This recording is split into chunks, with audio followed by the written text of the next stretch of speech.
এবার বাজার দরের খবর জানাতে চাই। এ বিষয়ে রাজধানীর শান্তিনগর কাঁচা বাজার থেকে আমাদের সঙ্গে যুক্ত হচ্ছেন রাকিব হোসেন এবং ময়মনসিংহ থেকে যুক্ত হচ্ছেন সুলতান মাহমুদ কনিক। প্রথমেই চলে যেতে চাই রাকিব হোসেনের কাছে। রাকিব, রমজানের এই শেষ সময়ে এসে বাজার দর কেমন দেখছেন?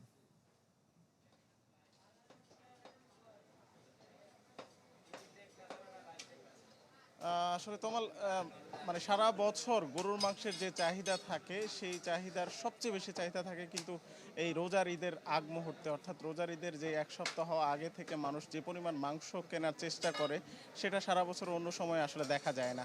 তো আমরা আসলে সেই বাস্তবতা দেখতে পাচ্ছি শান্তিনগর বাজারে। এখানে যেই ব্যবসায়ীরা আছেন, মাংস ব্যবসায়ী, তারা বলছেন যে এই এবারের তাদের নিয়মিত গরু বিক্রি হতো এখানে প্রত্যেকটা দোকানে দুই থেকে তিনটা করে, কিন্তু এখন ঈদের আগ মুহূর্তে চাহিদা বাড়ার কারণে তারা 5 থেকে 6টা করে গরু প্রতিদিন বিক্রি করছে। এবং এই চাহিদা বাড়ার কারণে কিন্তু তাদের এই গরু সংগ্রহে ঢাকার বাইরে বিভিন্ন জায়গায় যেতে হচ্ছে এবং তারা বলছেন যে গরুর দামও কিছুটা বেড়েছে। প্রতি গরুতে 15 থেকে 20 হাজার টাকা করে দাম বেড়েছে বলে তাদের দাবি।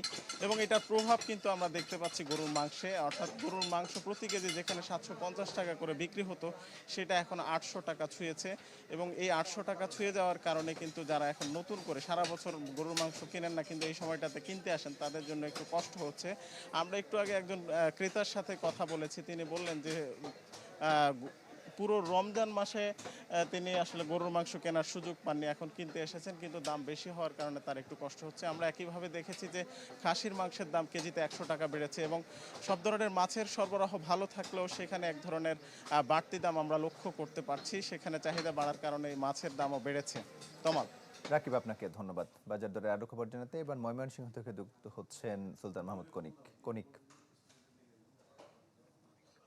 উৎসবের খুশি হবে নগদে বেশি, কারণ ঘন্টায় ঘন্টায় আছে গিফট জেতার সুযোগ।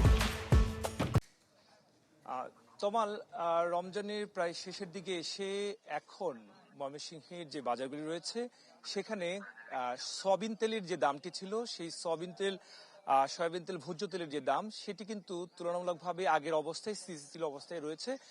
আর গ্রামীণ জনপদের যে কাঁচা বাজারগুলি রয়েছে সেখানে যদি আমি আপনাকে একটু দেখানোর চেষ্টা করি যে সবকিছুর কিন্তু বাজারে কিন্তু একটা স্বস্তিদায়ক অবস্থা বিরাজ করছে। তবে ঈদ ঘনিয়ে আসার সাথে সাথে যে বিষয়টি আমরা দেখেছি যে ডিমের দাম কিন্তু কমেছে। ডিমের দাম তুলনামূলকভাবে হালিতে 5 থেকে 6 টাকা পর্যন্ত কমেছে, এখন 40 টাকা হালি বিক্রি হচ্ছে। আর ব্রয়লার মুরগির দাম কিছুটা বেড়েছে, সেটি 190 টাকা ছিল, এখন 210 টাকা করে বিক্রি হচ্ছে। এর বাহিরে যে বাজারের যে মাছ এবং মাংস যেগুলি আছে সেগুলিও তুলনামূলকভাবে আগের অবস্থায় বিরাজ করছে, এখন দাম অনেকটাই।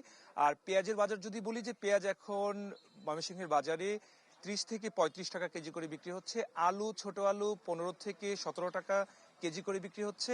রসুন বিক্রি হচ্ছে 100 টাকার মধ্যে, আদা বিক্রি হচ্ছে 110 টাকার মধ্যে। এর বাহিরেও যে সমস্ত নিত্য প্রয়োজনীয় যে সকল পণ্যগুলি রয়েছে বাজারের, সেগুলি কিন্তু চাহিদার মধ্যে আছেন। তো যারা ক্রেতা সাধারণ আছেন তারা প্রত্যেকেই বলছেন আসলে এবারে রমজানে তুলনামূলকভাবে অনেকটা স্বস্তিদায়ক অবস্থার মধ্যে তারা কিন্তু আসলে এই বাজারেরটি তারা করতে পেরেছেন। তবে এই ধারা যেন ঈদের আগ পর্যন্ত অব্যাহত থাকে এবং ঈদের পরেও যেন এটি অব্যাহত থাকে, সেটি কিন্তু তারা বলছেন যে সরকার যেন সেদিকে অনেক বেশি নজরদারি বাড়িয়ে দেয় এবং বাজারে যেন কেউ সিন্ডিকেট করে কোনো ধরনের দ্রব্যমূল্যের দাম যেন বাড়াতে না পারে, সেদিকে যেন কঠোর নজরদারি থাকে। তমাল। কনিক, আপনাকে ধন্যবাদ।